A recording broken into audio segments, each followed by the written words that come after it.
There's a fundamental problem with increasing taxes on businesses to prop up our budget that we can't afford.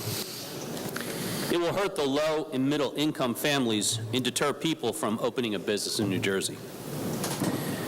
We hear all the time from my colleagues on the other side of the aisle on cutting and spending tax increases as a last resort.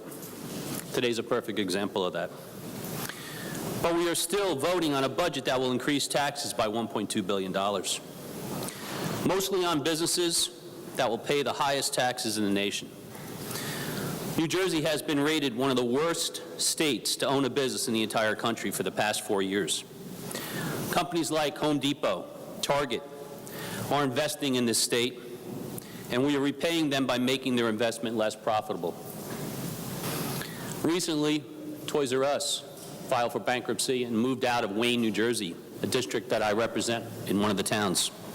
It's sitting vacant right now. These companies employ thousands of workers, and we hopefully will hire thousands more. But those prospects become a lot more dimmer as we tax away their earnings. Our effort should be to get companies to move their headquarters to New Jersey. Instead, this budget tries to squeeze out every last dollar. My inclination is just to let them. We know that the corporate taxes here in New Jersey are too high.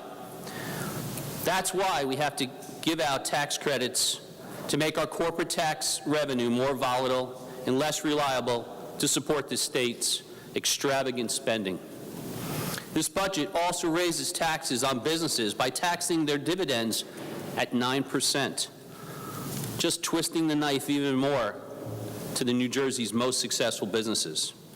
There will be fewer jobs, slower wage growth, and higher prices.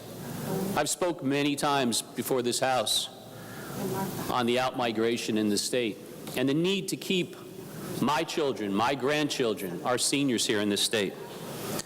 The problem in this state makes it unaffordable for people and businesses, and this budget does nothing to address that. There'll be fewer jobs, a slower wage growth, and higher prices in New Jersey. Mr. Speaker, there is not a clearer example of the folly of raising taxes to support spending than the corporate business tax. 7 in the last 10 years, the CBT revenue has gone down, and the state spending has only increased. We cannot control our revenue, but we can control our spending.